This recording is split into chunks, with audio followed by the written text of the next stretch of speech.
gostaria que os irmãos abrissem suas Bíblias no Salmo de número 77. Salmo de número 77. Vamos buscar de forma objetiva comentar essa manhã sobre como nós devemos nos relacionar com a tristeza. Como nós devemos nos relacionar com a tristeza. Vou explicar aos irmãos na introdução por que eu escolhi esse tema para conversarmos hoje, né?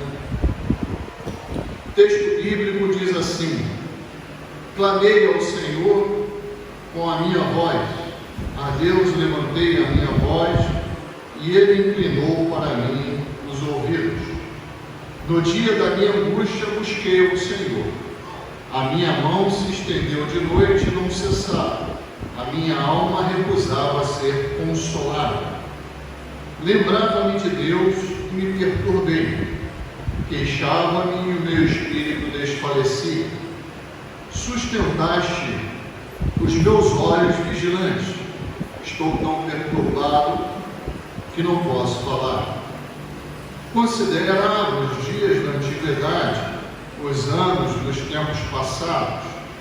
De noite, chamei à lembrança o meu cântico, meditei em meu coração e o meu espírito investigou. Rejeitará o Senhor para sempre e não tornará a ser favorável? Cessou para sempre a sua benignidade? Acabou-se já a promessa que veio de geração em geração? Esqueceu-se Deus de ter misericórdia? Ou encerrou Ele as suas misericórdias na sua ira? E eu disse: isto é enfermidade minha. E logo me lembrei dos anos da destra do Altíssimo. Lembrar-me-ei, pois, das obras do Senhor. Certamente que me lembrarei das tuas maravilhas da antiguidade. Meditarei também em todas as tuas obras e falarei dos teus feitos. O teu caminho, ó Deus, está no santuário. Que Deus é tão grande como o nosso Deus. Tu és o Deus que fazes maravilhas. Tu fizeste notória a tua força entre os povos. Com o teu braço remiste o teu povo, os filhos de Jacó e de José. As águas te viram, ó Deus, as águas te viram e tremeram. Os abismos também se abalaram. Grossas nuvens se fizeram em água. Os céus retumbaram. As tuas flechas correram de uma para outra parte. A voz do teu trovão repercutiu-se nos ares. Os relâmpagos alumiaram o mundo. A terra se abalou e tremeu. Pelo mar foi teu caminho, e tuas veredas pelas grandes águas, e as tuas pegadas não se conheceram. Guiaste o teu povo como a um rebanho, pela mão de Moisés e de Arão. Amém. O autor desse salmo é Asaf. Asaf era um dos levitas do povo de Israel no templo de Deus. Deixa eu só fazer um parênteses aqui. Não existe mais levita hoje, tá? Levita era um cargo que pertencia à administração do templo no Antigo Testamento. E aí muita gente hoje, por ele, faz uma apropriação do nome levita por quem toca na igreja. Não é? Quem toca na igreja é música, não é levita. E outra coisa, o levita não era responsável somente pelo instrumento do culto no Antigo Testamento. Ele inclusive fazia a introdução do culto. Recebia as pessoas. Tinha muito mais funções do que simplesmente tocar instrumentos, né? Os irmãos podem estudar isso com muita simplicidade e muita tranquilidade. Está disponível a todos os irmãos digitarem lá qual era a função do levita no templo. O Google vai trazer para os irmãos. Então isso está à disposição meus irmãos, Asaf era um desses homens e líder dos levitas. E nós sabemos muito bem que os salmos eram cânticos entoados pelo povo de Israel. Nós perdemos as músicas, né? Nós não sabemos como é que era a música, mas a letra desses cânticos ficou registrada para nós no livro de Salmos. E é interessante que, particularmente, esse salmo traz um sentimento específico do seu autor. Que sentimento era esse? O sentimento de profunda tristeza. Nós não sabemos se uma ou outra coisa, ou as duas, se era um sentimento de tristeza pessoal, por causa de algum problema pessoal que eles estavam passando, né? Se era uma tristeza conjuntural, aí talvez, nós temos elementos tanto de uma coisa quanto da outra, eu fico com as duas coisas aqui. A composição da tristeza de Asaf era uma questão pessoal e uma questão conjuntural, porque ele via que o povo estava deixando os caminhos do Senhor, né? E por isso o povo sofria. E Deus parou de ser buscado no seu santo templo. Houve um afastamento do povo de Deus. E Asaf, ele dentro de si, investiga isso tudo e coloca numa letra, num cântico, tudo que ele estava sentindo. Excelente meditação. Excelente meditação. Não sei quem da família falava assim quando a pessoa estava meio deprimida, meio para baixo, meio desanimada. Alguém da família falava assim: vai ler um salmo. Vai ler um salmo. Não lembro quem falou isso, mas eu ouvi isso em alguma reunião de família. E é interessante essa indicação, né? Porque o salmo em si, ele traz uma reflexão do autor, e esse aqui não é diferente, mas traz uma conclusão muito bonita. Muito bonita. Primeira coisa que nós temos que falar ainda dentro dessa introdução é que nós fomos feitos, irmãos, à imagem e semelhança de Deus. Nós fomos feitos à imagem e semelhança de Deus. Isso significa que nós vamos ter todas as características de Deus. Todas. Deus se alegra? Sim ou não? Sim. Nós vamos nos alegrar. Deus se ira? Sim ou não? Sim. Nós vamos nos irar. E ele ainda fala assim para a gente: ó, eu vou vos ensinar como vocês têm que se irar. Quando vocês se irarem, não se ponham o sol sobre a vossa ira, ou seja, tem um limite da ira, né? Para que o homem não faça o mal. Deus se entristece? Sim ou não? Sim. Isso significa que também nós vamos nos entristecer. Quando o Senhor estava chegando próximo, lá em João 11, né? Evangelho de João capítulo 11, chegando próximo da aldeia, onde Marta, Maria e Lázaro habitavam, por causa da morte de Lázaro, ele foi chamado. Quando ele estava chegando perto da aldeia, o que ele aconteceu vendo todo mundo chorar? Chorou. Chorou. Jesus é 100% homem e 100% Deus.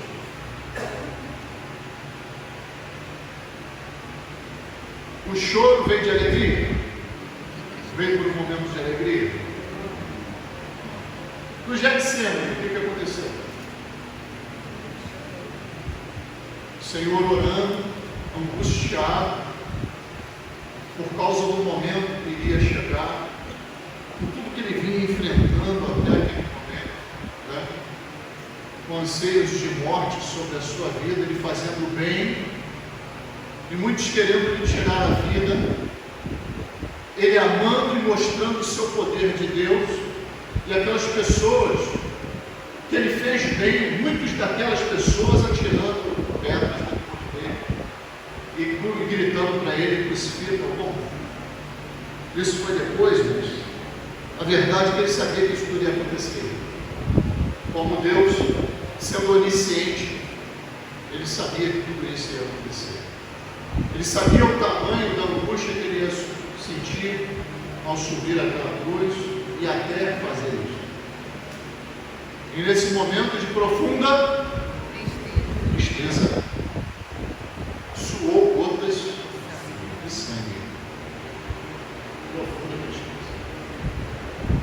Deus, quando viu lá em Gênesis que a sua criação era continuamente má, os seus desejos eram continuamente maus, o seu caminho e suas escolhas eram continuamente maus, e se multiplicava a violência e a maldade sobre a face da terra, o texto diz que Deus se arrependeu de ter criado um homem e disse: o tempo do homem sobre a face da terra é de 120 anos.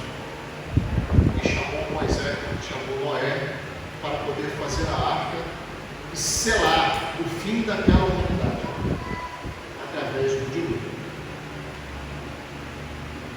Os irmãos acham que esse arrependimento de Deus não é igual ao nosso, porque Deus faz e tem condições de desfazer a hora que Ele quiser.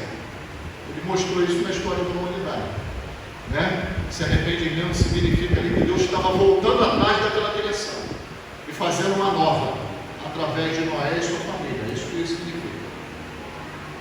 Mas aquele momento ali para Deus, um momento de alegria, um momento de quê?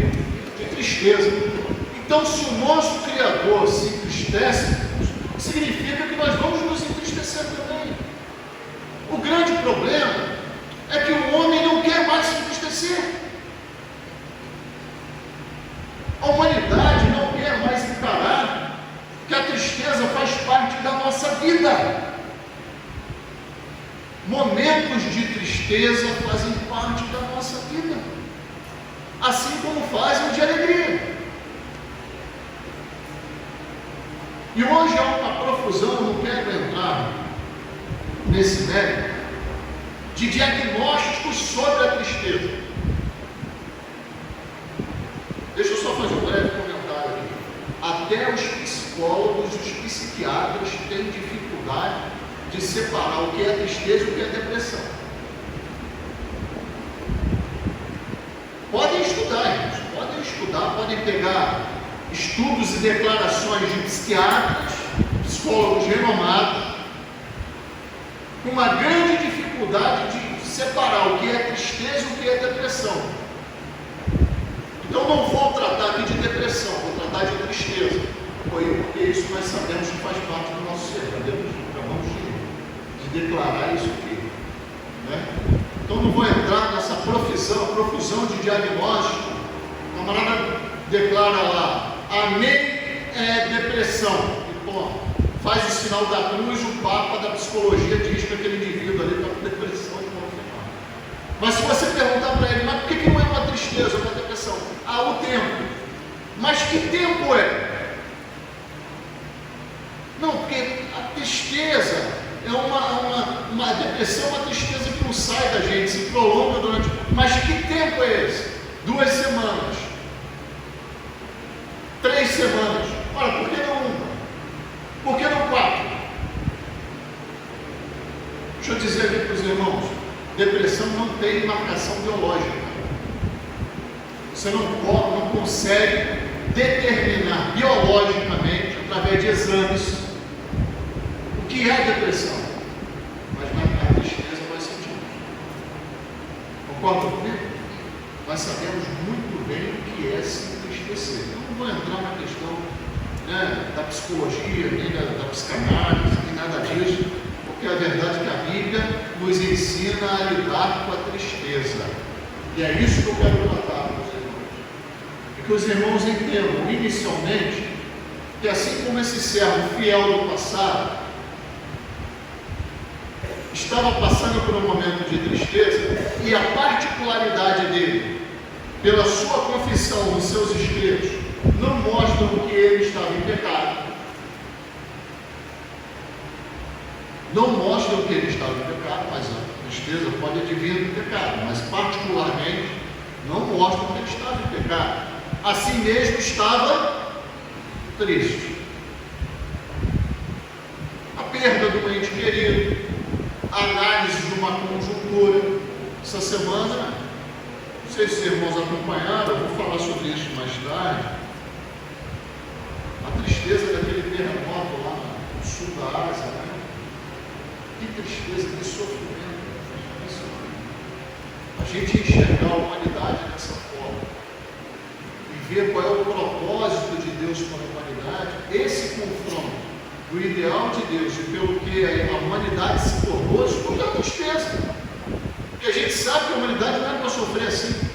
O pecado trouxe esse sofrimento para a humanidade. Mas a verdade, irmãos, é que esse texto, não só esse, mas muitos da Bíblia, nos ensinam exatamente como nós devemos lidar com a tristeza. E a primeira certeza que nós temos que ter no nosso coração é que na mais profunda tristeza, Deus nos ouve.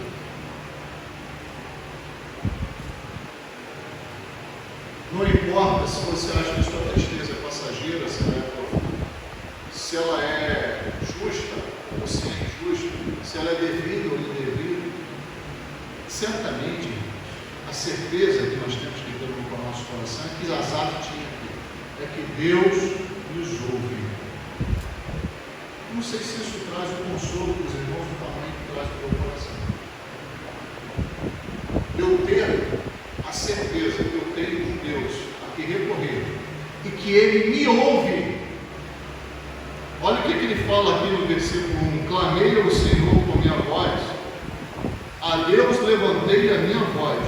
E o que Deus fez, irmãos, para um homem? Ele não está dizendo que isso aqui foi o povo que clamou ao Senhor e o Senhor inclinou os seus ouvidos ao povo. Ele está dizendo que Deus inclinou os seus ouvidos para Ele. Esse é o Deus que servimos, que inclina seus ouvidos para mim. Ele se importa comigo como pessoa. Ele quer me ouvir e me ouve. Agora, o que isso significa? Que Deus me ouve. Isso significa que Ele vai me responder no tempo que eu quiser? Não. Sim ou não? Isso é fé. Nós estamos vivendo dias em que pessoas falam que tem muita fé, mas o procedimento da sua vida não condiz com isso. Principalmente nesse campo. Nós queremos tudo por aqui e agora. Isso não é fé. Isso definitivamente não é fé. Fé é eu saber que meu Deus me ouve, mas Ele vai me responder no seu tempo. Olha que coisa interessante. Versículo 2 diz assim: no dia da angústia, da minha angústia, busquei ao Senhor. A minha mão se estendeu de noite e não cessava. O que significa isso? Que durante muitas noites ele estava fazendo o quê? Se ele teve que orar durante muitas noites, significa que Deus respondeu rápido. A minha mão se estendeu durante muitas noites. Significa que ele buscou o Senhor durante muito tempo. A minha alma recusava ser consolada.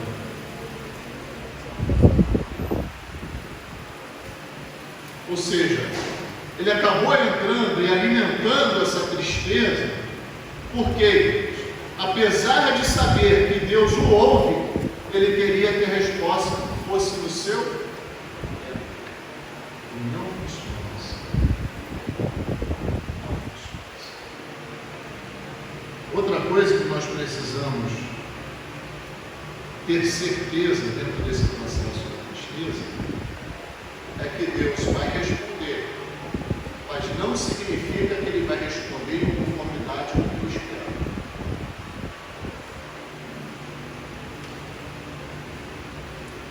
Não significa que Deus vai fazer exatamente o que eu espero.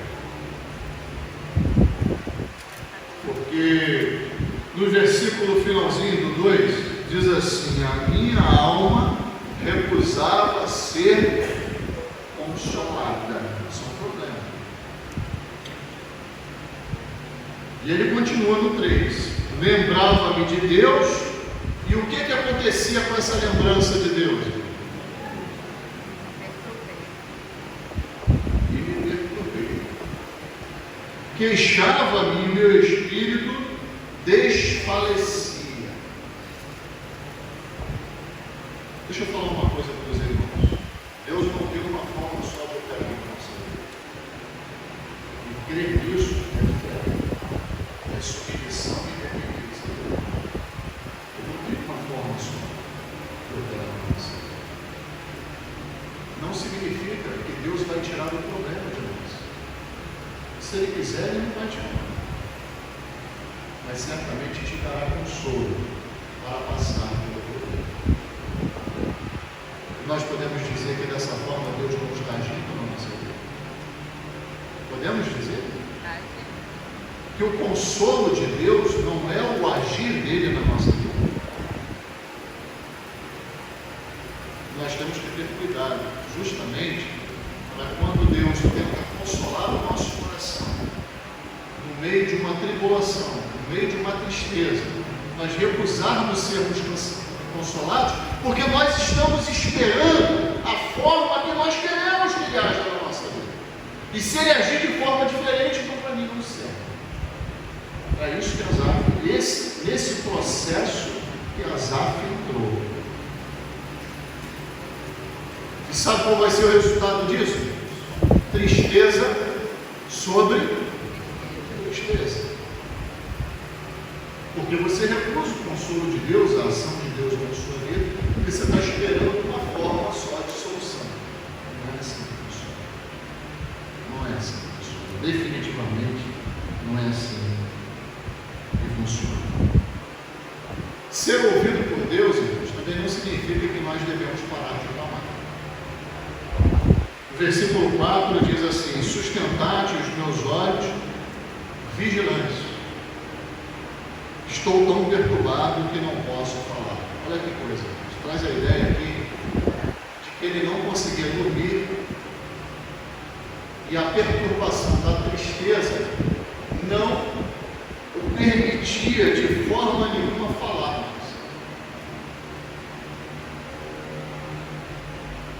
Mas Deus ouve até os gemidos da nossa alma. Sabiam disso? Tem que trazer isso à memória, antes que qualquer palavra saia da nossa boca, e até pela impossibilidade dela sair, porque a dor é tão grande, Deus ouve os gemidos da nossa alma. Se você, meu irmão, puder mais clamar por voz, clame com a sua alma. Clame com a sua alma. Deus vai te ouvir. Deus vai te ouvir. E vai agir na sua vida no tempo propício a Ele e da forma que Ele quiser. Essa certeza nos tira tristezas do coração. Aceitar essa forma de relacionamento com Deus elimina tristezas do nosso coração. Rejeitar essa forma de relacionamento bíblico com Deus alimenta tristezas do coração. Aí os irmãos escolhem qual o caminho, né? E os irmãos desejam pregar. Certamente que Asaf escolheu justamente o caminho de aceitar o tempo, a vontade e o clamor de Deus na sua vida. Certamente. Porque daqui por diante os irmãos vão ver uma virada de chave. Aí que está o ponto. O que você prefere viver, a alegria ou a tristeza?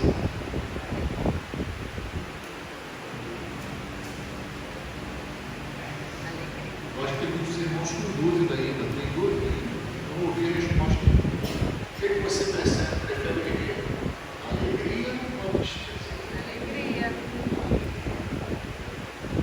Então, irmãos, não vivam a tristeza. Não se apeguem à tristeza.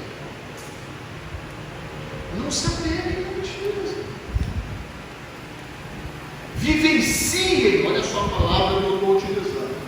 Vivenciem a tristeza, mas queiram no seu íntimo, na sua alma, no seu coração, o quanto antes se livrar dela. Porque o que eu vejo é que muitas vezes nós queremos nos apegar à tristeza e nós não damos lugar à alegria. E nós encontramos lá em Filipenses e Tessalonicenses, Paulo falar: regozijem-se no Senhor. Paulo não fala assim: o Senhor lhes trará regozijo. Tem diferença? Na segunda fala eu estou na voz passiva. Estou só esperando aqui receber o regozijo do Senhor. Mas o que está escrito, tanto em Filipenses 4, como em 1 Tessalonicenses capítulo 5, é regozijem-se no Senhor. O que Paulo está falando é o seguinte: busquem a satisfação e a alegria que somente a comunhão com Deus pode lhes conceder. Busquem, significa que eu tenho que abandonar a tristeza e buscar o quê? Alegria. Não uma alegria qualquer, mas uma alegria no Senhor. Eu não tenho que pegar a minha alegria, buscar a minha alegria nas coisas deste mundo. Qual é a opção de muitos que eu já vi e continuam em tristeza?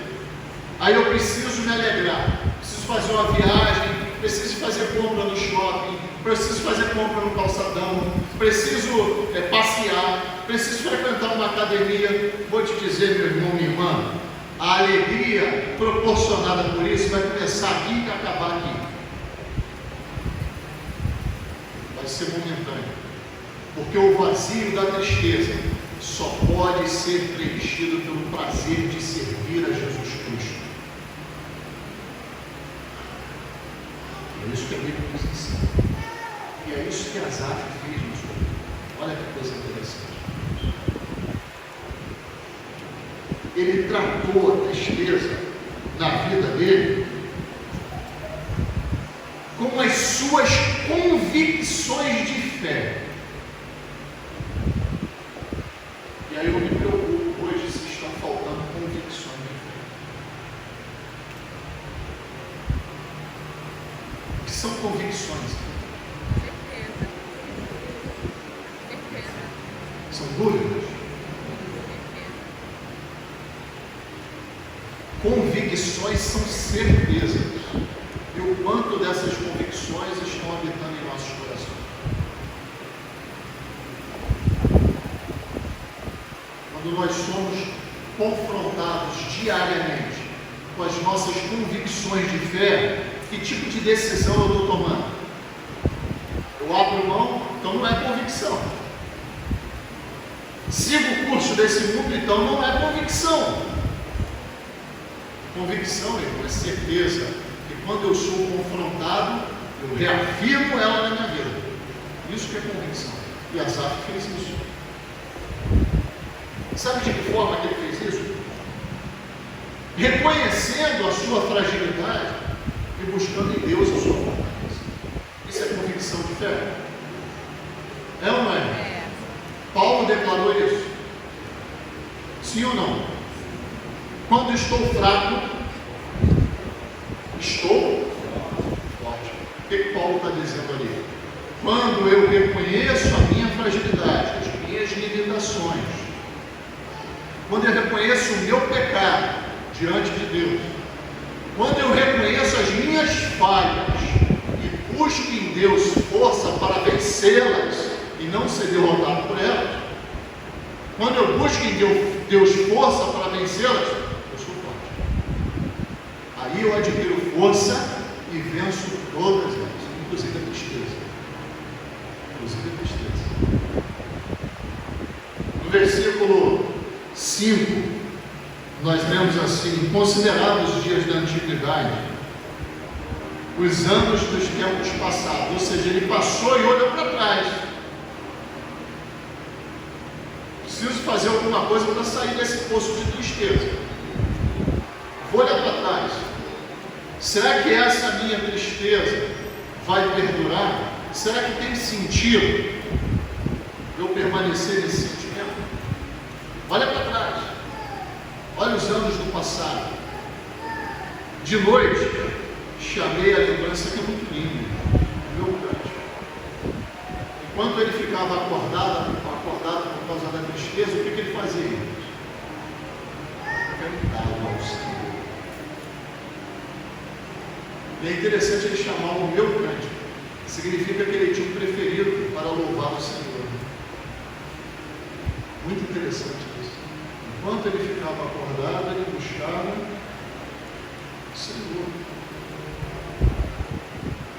Meditei no meu coração e o meu espírito investigou. Irmãos, nós somos seres racionais, capazes de parar e pensar: peraí, esse caminho que eu estou tomando não é um caminho bom. Deixa eu buscar em Deus uma mudança de procedimento, uma mudança de caminho. E isso começa pela essa investigação pessoal e essa busca de comunhão com Deus, através do louvor, através da oração.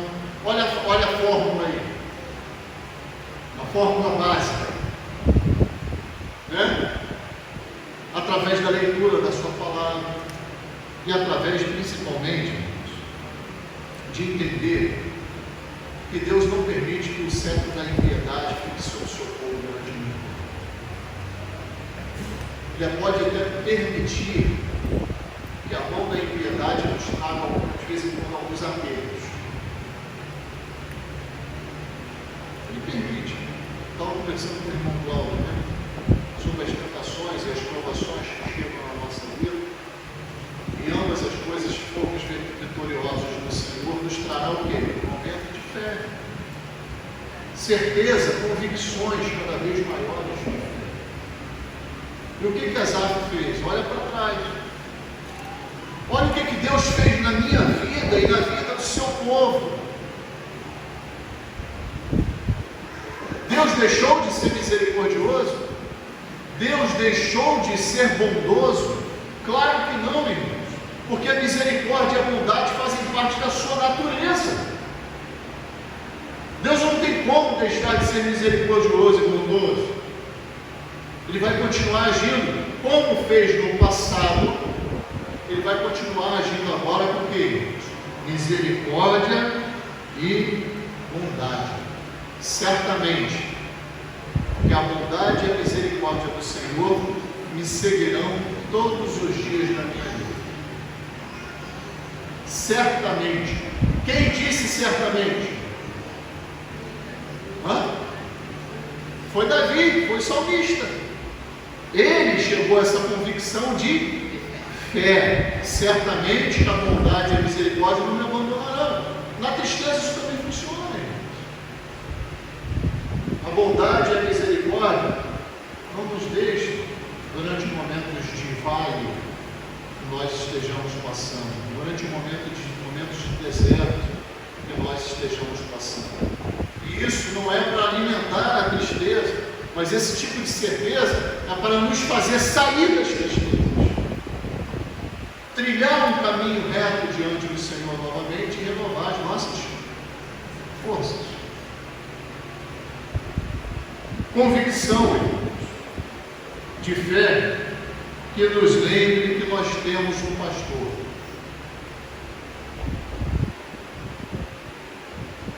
Até o versículo 19, Asaf lembra das obras do Senhor na sua vida, principalmente no povo. E como Deus mostra o tamanho do seu poder na natureza. Ele chama os relâmpagos de flechas do Senhor. Fala que o Senhor retém a chuva e dá a chuva quando quer. Um Deus tão poderoso desse, nós não temos que duvidar da sua ação em nossa vida. E ele fala assim: Deus também foi para mim como um pastor. Não só para mim. Ele diz assim no versículo 20: guiaste o teu povo.